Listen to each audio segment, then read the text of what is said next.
വാർത്തകളിലേക്ക് സ്വാഗതം. ആദ്യം പ്രധാന വാർത്തകൾ. നിർമ്മാണ പ്രവൃത്തികൾ നടക്കുന്ന വീടുകൾ കേന്ദ്രീകരിച്ച് ഇലക്ട്രിക് വയറുകൾ മോഷ്ടിച്ചു വന്നിരുന്ന രണ്ടുപേരെ പൂക്കോട്ടുപാടം പോലീസ് അറസ്റ്റ് ചെയ്തു. ചൊവ്വാഴ്ച ഉച്ചയോടെയാണ് പ്രതികളെ പിടികൂടിയത്.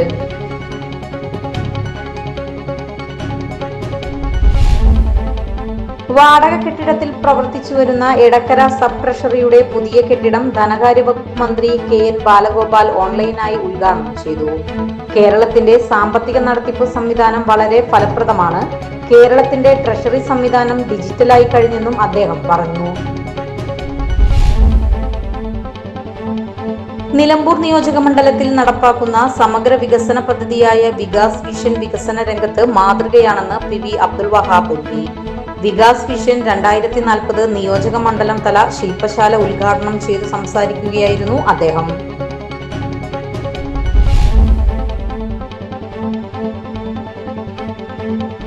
അതുല്യമായ സർഗശേഷി കൊണ്ട് സമ്പന്നരാണ് ഗോത്രവിഭാഗം കുട്ടികളെന്ന് ആര്യടൻ ഷൗക്കത്ത് MLA. ശരിയായ പിന്തുണ നൽകിയാൽ കലാരംഗത്ത് അത്ഭുതങ്ങൾ സൃഷ്ടിക്കാൻ ഇവർക്കാവുമെന്നും അദ്ദേഹം വ്യക്തമാക്കി.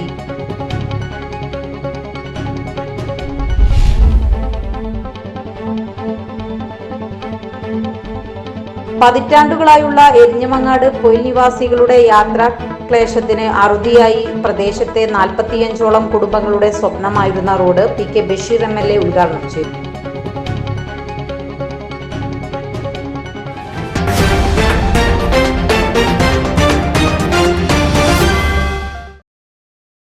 വാർത്തകൾ വിശദമായി. നിർമ്മാണ പ്രവൃത്തികൾ നടക്കുന്ന വീടുകൾ കേന്ദ്രീകരിച്ച് ഇലക്ട്രിക് വയറുകൾ മോഷ്ടിച്ചു വന്നിരുന്ന രണ്ടുപേരെ പൂക്കോട്ടുംപാടം പോലീസ് അറസ്റ്റ് ചെയ്തു. ചൊവ്വാഴ്ച ഉച്ചയോടെയാണ് പ്രതികളെ പിടികൂടിയത്.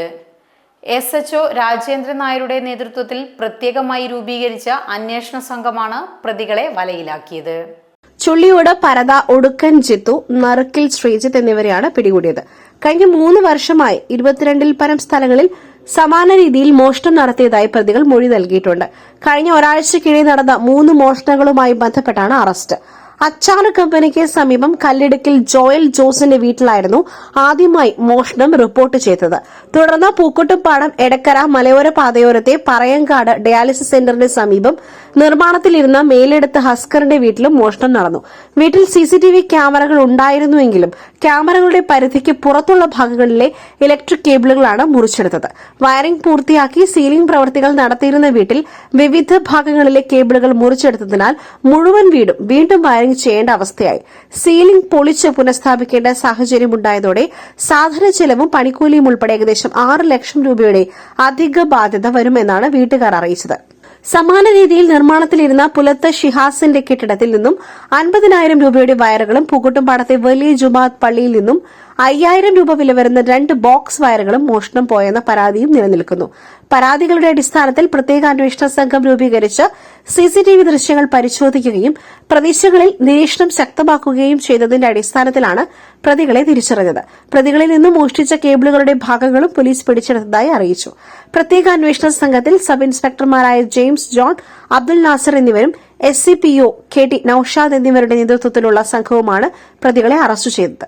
SCPOമാരായ സിയാദ്, പ്രവീൺ, സനൂപ്, CPO സുശാന്ത് എന്നിവരും സംഘത്തിലുണ്ടായിരുന്നു.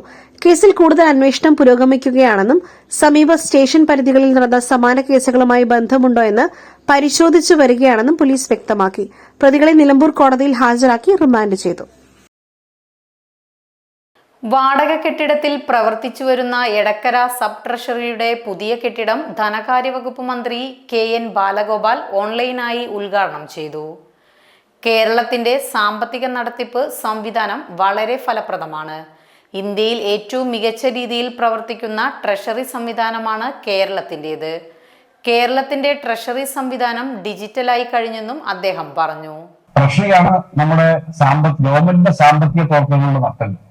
ഈ ട്രഷറി അടച്ചുപൂട്ടും, ട്രഷറിയിൽ പൂച്ചവെറ്റ് കിടക്കുന്നു തുടങ്ങിയ പല പ്രയോഗങ്ങളും അടുത്ത കാലത്ത് ഉയർന്നുകൊണ്ടിട്ടുണ്ട്. എന്നാൽ കേരളത്തിലെ ട്രഷറി ഇന്ത്യയിൽ ഏറ്റവും മെച്ചപ്പെട്ട തരത്തിൽ പ്രവർത്തിക്കുന്ന സാങ്കേതിക സംവിധാനം ഉള്ളതാണ്. ഫൈനാൻഷ്യൽ മാനേജ്മെന്റിന്റെ കാര്യത്തിൽ, സാമ്പത്തിക കാര്യങ്ങളിൽ എല്ലാ മേഖലയിലും ജനങ്ങളുടെ പ്രവർത്തനങ്ങൾക്ക് സഹായം എത്തിക്കുവാൻ, പണം എത്തിക്കുവാൻ, അവർക്ക് അർഹമായിട്ടുള്ള എല്ലാ കാര്യങ്ങളും ചെയ്യുവാൻ ട്രഷറി നിരന്തരം ജാഗ്രത ഉദ്യോഗസ്ഥന്മാര് അത്തരത്തിലുള്ള പ്രത്യേകം ശ്രദ്ധിക്കുന്നുണ്ട് എന്നുള്ള കാര്യം നമുക്ക് ആത്മാർത്ഥതയോടുകൂടി പറയാം.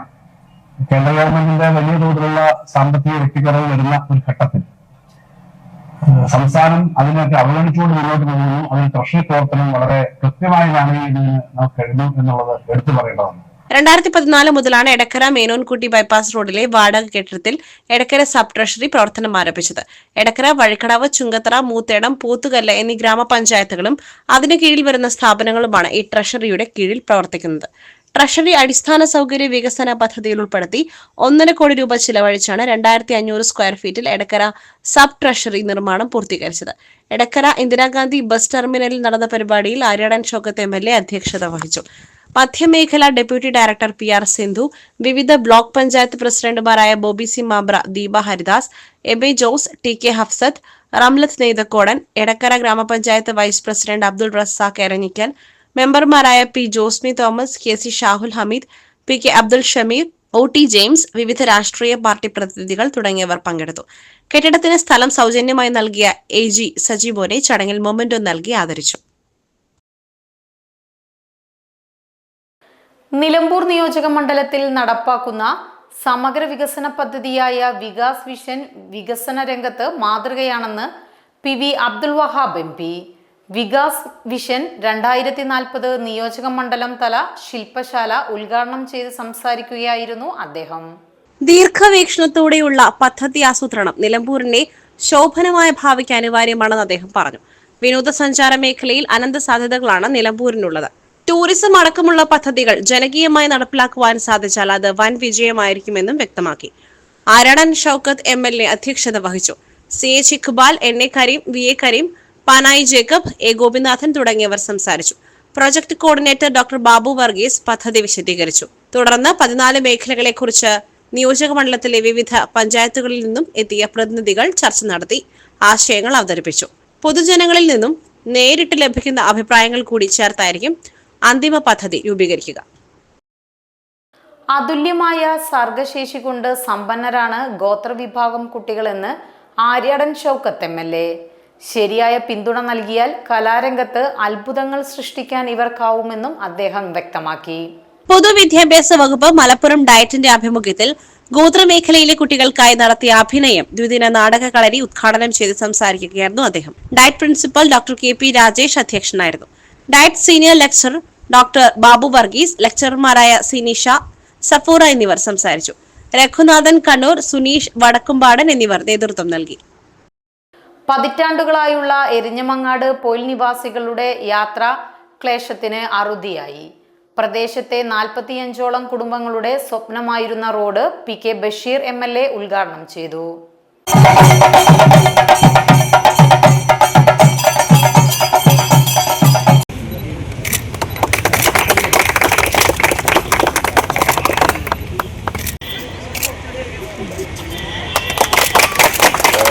ഒരുപാട് കാലമായിട്ട് നിങ്ങൾ കാത്തുക്കണം ഇത് നടക്കുമോ നടക്കൂലേ എന്നുള്ളത്.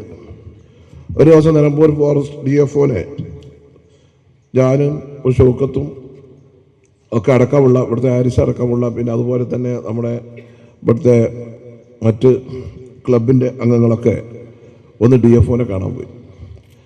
അവിടെ അന്ന് CCF ഉണ്ടായിരുന്നു, പാലക്കാട് CCF വിജയാനന്ദ്. സംസാരം അദ്ദേഹം നമ്മളെ പോയത് എന്തിനാ വെച്ചാൽ ഈ സ്ഥലം നാട്ടെ നമുക്ക് വിട്ടു തരണം, അത് ഒരു കളിക്കാൻ വേണ്ടിയിട്ടുള്ള സൗകര്യത്തിന് ഒന്നെങ്കിലും പഞ്ചായത്തിന് തരണം. അങ്ങനെ ആ കാര്യം സംസാരം അങ്ങനെ നടന്നുകൊണ്ടിരിക്കുന്നു. അദ്ദേഹം ഇതിന് ഒരു പരിഹാരം കാണുന്നപ്പം എത്ര സ്ഥലമാണോ നമ്മൾ ഫോറസ്റ്റ് വിട്ടു തരുന്നത് അത്ര സ്ഥലം നമ്മൾ ഫോറസ്റ്റ് ഡിപ്പാർട്ട്മെൻറ്റ് സ്ഥലം കൊടുക്കണമെന്നാണ്. അപ്പോൾ നാട്ടുകാരും ക്ലബിൻ്റെ അംഗങ്ങളൊക്കെ പറഞ്ഞ് ഞങ്ങളതിന് റെഡിയാണെന്ന് പറഞ്ഞു.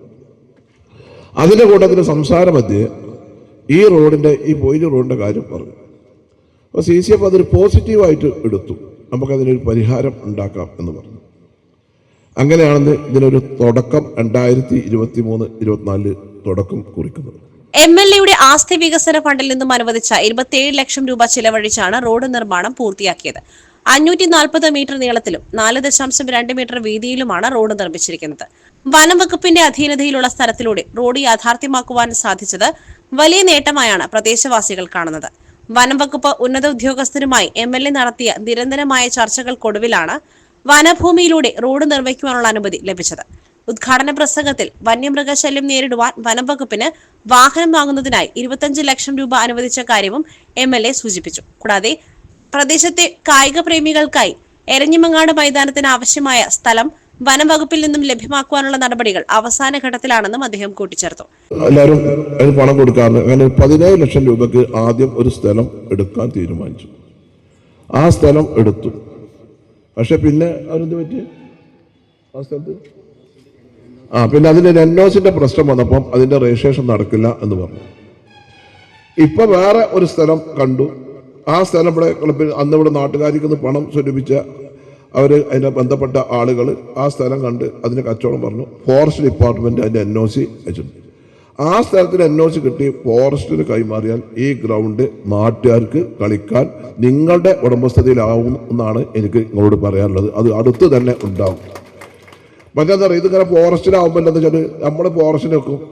ആരെങ്കിലും ഇവിടെ പരിപാടി വെച്ചാൽ എതിർ രാഷ്ട്രീയക്കാരൻ പോയി കണ്ട് DFOനെ വിളിക്കും, അല്ലെങ്കിൽ മറ്റേ ഫോറസ്റ്റുകാരെ വിളിച്ചിട്ട് ഇവിടെ ഒരു പരിപാടി നടത്താൻ പാടില്ല അറിയും, ഒരു കളി നടക്കൂല. അങ്ങനെ കുറേ ബുദ്ധിമുട്ടുണ്ട്. ഏതായാലും അത് വളരെ ഭംഗിയായിട്ട് അടുത്ത് തന്നെ ഇതിനൊരു തീരുമാനം ഉണ്ടാവും. അത് ബ്ലോക്ക് പഞ്ചായത്തിന്റെ പ്രസിഡന്റിനെയും അതുപോലെ തന്നെ ബ്ലോക്ക് പഞ്ചായത്തിന്റെ വൈസ് പ്രസിഡന്റിനെയും ബ്ലോക്ക് പഞ്ചായത്തിന്റെ സെക്രട്ടറിനെയും വിളിച്ചിട്ട് ബ്ലോക്ക് പഞ്ചായത്തിന്റെ ആസ്തിയിൽ ഇത് കയറ്റാൻ പറഞ്ഞിട്ടുണ്ട്. ഇത് എടുക്കുമ്പോൾ ഇവര് അപ്പോഴത് ഇത് ക്ലബ്ബ് പണം മുടക്കിക്കാണ്ട് ഈ സ്ഥലം എടുത്താലും ഇത് ഫോറസ്റ്റിന് പിന്നെ ഇത് ഇങ്ങോട്ട് വിട്ട് കിട്ടണമെങ്കിൽ അതിന് ഒന്നുകിൽ പഞ്ചായത്തിന്റെ ഏതെങ്കിലും ആസ്തിയിലുണ്ടെങ്കിൽ അവരാണ് ഇതിന് അപേക്ഷ കൊടുക്കേണ്ടത്. ചാലിയാർ ഗ്രാമപഞ്ചായത്ത് പ്രസിഡന്റ് അനുശ്രീ സുരേഷ് ചടങ്ങിൽ അധ്യക്ഷത വഹിച്ചു. Shivani IFS, Edavanna range officer Shahanas, deputy range officer VK Muhasin, grama panchayat vice president Thonikkadavan Shoukath എന്നിവർക്കൊപ്പം വിവിധ രാഷ്ട്രീയ സാംസ്കാരിക നേതാക്കളും ചടങ്ങിൽ പങ്കെടുത്തു. റോഡ് യാഥാർത്ഥ്യമാക്കിയതിൽ സന്തോഷം പ്രകടിപ്പിച്ച നാട്ടുകാർ MLAക്കും വനം വകുപ്പ് ഉദ്യോഗസ്ഥർക്കും ഉപഹാരങ്ങൾ നൽകി. നായ കുറുകെ ചാടിയതിനെ തുടർന്ന് മോട്ടോർ സൈക്കിൾ മറിഞ്ഞ് പരിക്കേറ്റ ബൈക്ക് യാത്രികൻ മരിച്ചു. വഴിക്കടവ് മാമാങ്കര മുള്ളൻകയ്യത്ത് മുഹമ്മദ് സുൽത്താനാണ് മരിച്ചത്. നിലമ്പൂർ ടൗണിൽ മിൽമ ബൂത്ത് ജീവനക്കാരനാണ്. ജോലി കഴിഞ്ഞ് വീട്ടിലേക്ക് പോകവെ കരുളായി മില്ലുംപടിയിൽ ഇന്നലെ രാത്രി 7:30-നാണ് അപകടം. കോഴിക്കോട് മെഡിക്കൽ കോളേജ് ആശുപത്രിയിലേക്ക് കൊണ്ടുപോകവെ അതീവ ഗുരുതരാവസ്ഥയിലായപ്പോൾ അരീക്കോട് സ്വകാര്യ ആശുപത്രിയിൽ പ്രവേശിപ്പിച്ചെങ്കിലും മരണമടഞ്ഞു. ഭാര്യ ഹാജറ. മമ്പാട് ഗ്രാമപഞ്ചായത്തിൽ 2026-27 വാർഷിക ബജറ്റ് അവതരിപ്പിച്ചു. 52 കോടി 18 ലക്ഷം രൂപ വരവും 50 കോടി 43 ലക്ഷം രൂപ ചിലവും 1 കോടി 75 ലക്ഷം രൂപ നീക്കിയിരിപ്പും പ്രതീക്ഷിക്കുന്ന ബജറ്റാണ് വൈസ് പ്രസിഡന്റ് നിഷാദ് പാലോളി അവതരിപ്പിച്ചത്. പഞ്ചായത്ത് പ്രസിഡന്റ് ഷമീന കാഞ്ഞിരാൻ അധ്യക്ഷത വഹിച്ചു. ഗ്രാമപഞ്ചായത്തിലെ സേവന മേഖലയ്ക്ക് പ്രാമുഖ്യം നൽകുന്നതാണ് ബജറ്റ്. ഒപ്പം ഉൽപാദന മേഖലയ്ക്കും പാശ്ചാത്തല മേഖലയ്ക്കും ആവശ്യമായ പരിഗണനകൾ ബജറ്റിൽ ഉറപ്പുവരുത്തുകയും ചെയ്തിട്ടുണ്ട്. കാർഷിക മേഖലയ്ക്ക് 74 ലക്ഷം രൂപ, മൃഗസംരക്ഷണ മേഖലയ്ക്ക് 55 ലക്ഷം രൂപയും, ശാരീരിക മാനസിക വെല്ലുവിളി നേരിടുന്നവർക്ക് 85 ലക്ഷം, വയോജന വിഭാഗങ്ങൾക്ക് 25 ലക്ഷം, വനിതകളുടെയും കുട്ടികളുടെയും ക്ഷേമത്തിനായി 66 ലക്ഷം, റോഡ് പുനരുദ്ധാരണത്തിന് 2 കോടി 54 ലക്ഷം, പട്ടികജാതി വിഭാഗത്തിന്റെ ഉന്നമനത്തിനായി 91 ലക്ഷം, പട്ടികവർഗ വിഭാഗത്തിന്റെ ഉന്നമനത്തിന് 43 ലക്ഷം എന്ന തോതിലാണ് ബജറ്റിൽ വകയിരുത്തിയിട്ടുള്ളത്. സെക്രട്ടറി അവിസന്ന സ്വാഗതവും HC പ്രമോദ് നന്ദിയും പറഞ്ഞു. സ്ഥിരം സമിതി അധ്യക്ഷന്മാർ, പഞ്ചായത്ത് അംഗങ്ങൾ, വിവിധ രാഷ്ട്രീയ കക്ഷി നേതാക്കൾ, പഞ്ചായത്ത് ഉദ്യോഗസ്ഥർ എന്നിവർ പങ്കെടുത്തു. മഹാത്മാഗാന്ധി ദേശീയ ഗ്രാമീണ തൊഴിലുറപ്പ് പദ്ധതി നിർവഹണത്തിൽ മലപ്പുറം ജില്ലയെ സംസ്ഥാനത്ത് 1-ാം സ്ഥാനത്തെത്തുന്ന തരത്തിൽ ഗ്രാമ ബ്ലോക്ക് പഞ്ചായത്തുകളിൽ പ്രവർത്തനങ്ങൾ ആസൂത്രണം ചെയ്ത് നടപ്പാക്കുന്നതിന് ജനപ്രതിനിധികളും ഉദ്യോഗസ്ഥരും പ്രവർത്തിക്കണമെന്ന് ജില്ലാ പഞ്ചായത്ത് പ്രസിഡന്റ് PA ജബ്ബാർ ഹാജി പറഞ്ഞു. തൊഴിലുറപ്പ് പദ്ധതിയുടെ പുരോഗതി വിലയിരുത്തുന്നതിനായി ജില്ലാ ആസൂത്രണ സമിതി ഹാളിൽ ചേർന്ന യോഗം ഉദ്ഘാടനം ചെയ്ത് സംസാരിക്കുകയായിരുന്നു അദ്ദേഹം. ജില്ലയിൽ തൊഴിലുറപ്പ് പദ്ധതിയുടെ നടപ്പാക്കൽ കാര്യക്ഷമമായി മുന്നേറുന്നുണ്ടെങ്കിലും നിലവിലുള്ള പുരോഗതിയെ വിലയിരുത്തുകയും പ്രവർത്തനത്തിലെ പോരായ്മകൾ പരിഹരിക്കുകയും ചെയ്യേണ്ടത് അനിവാര്യമാണ്. ജില്ലയിൽ ജലസംരക്ഷണ പ്രവർത്തനങ്ങൾ, കുളങ്ങൾ പുതുക്കിപ്പണിയൽ, തോടുകൾ ശുചീകരിക്കൽ, കാർഷിക അനുബന്ധ വികസന പ്രവർത്തനങ്ങൾ എന്നിവയ്ക്ക് പദ്ധതിയുടെ മുഖ്യ പങ്കുണ്ട്. പ്രകൃതി വിഭവ സംരക്ഷണവും കാർഷിക ഉൽപാദന വർധനയും ലക്ഷ്യമാക്കി കൂടുതൽ ദീർഘകാല പ്രയോജനമുള്ള പ്രവർത്തനങ്ങൾ തിരഞ്ഞെടുക്കേണ്ടത് അത്യാവശ്യമാണെന്നും അദ്ദേഹം പറഞ്ഞു. പരിപാടിയിൽ മഹാത്മാഗാന്ധി ദേശീയ ഗ്രാമീണ തൊഴിലുറപ്പ് പദ്ധതി ജില്ലയിൽ 2024-25 സാമ്പത്തിക വർഷത്തിൽ മികച്ച പ്രകടനം കാഴ്ചവെച്ച ഗ്രാമ ബ്ലോക്ക് പഞ്ചായത്തുകളെ ആദരിച്ചു.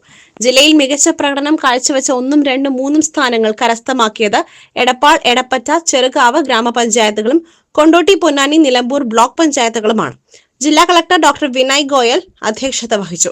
മലപ്പുറം ജില്ലയുടെ ഭൂമിശാസ്ത്രപരമായ പ്രത്യേകതകൾ കണക്കിലെടുത്ത് മികച്ച പ്രവൃത്തികൾ നടപ്പാക്കണമെന്ന് ജില്ലാ കളക്ടറും ജില്ലാ പ്രോഗ്രാം കോർഡിനേറ്ററുമായ ഡോക്ടർ വിനയ് ഗോയൽ നിർദ്ദേശിച്ചു. ജോയിന്റ് പ്രോഗ്രാം കോർഡിനേറ്റർ പ്രീതി മേനോൻ സ്വാഗതവും ജില്ലാ ITP റീന നന്ദിയും പറഞ്ഞു. 2024-25 സാമ്പത്തിക വർഷത്തിൽ ഏറ്റെടുത്ത് നടപ്പാക്കിയ പ്രവൃത്തികളെ സംബന്ധിച്ച് മികച്ച രീതിയിൽ ഡോക്യുമെന്ററി തയ്യാറാക്കിയതും മികച്ച വിജയഗാഥകൾ തയ്യാറാക്കിയതുമായ ഗ്രാമ ബ്ലോക്ക് പഞ്ചായത്തുകളായ ഒഴൂർ, മമ്പാട്, നന്നമ്പ്ര, തൃപ്രങ്ങോട്, പള്ളിക്കൽ, ഊർങ്ങാട്ടിരി, തേങ്ങിപ്പലം, കാവന്നൂർ, കൂട്ടിലങ്ങാടി എന്നീ ഗ്രാമപഞ്ചായത്തുകളെയും ആദരിച്ചു. Kondotty block panchayat president PKC Abdurahman, Ponnani block panchayat president advocate R Gayathri, Cherukavu panchayat president Jaseena Alungal, Edappatta panchayat president Chalil Muhammad Babu, Edappal panchayat vice president CA Bushra, ജില്ലാ ക്വാളിറ്റി മോണിറ്റർമാർ, ബ്ലോക്ക് ഗ്രാമപഞ്ചായത്ത് ഉദ്യോഗസ്ഥർ തുടങ്ങിയവർ പങ്കെടുത്തു. ഇതോടെ ഈ വാർത്താ ബുള്ളറ്റിൻ സമാപിക്കുന്നു. നമസ്കാരം.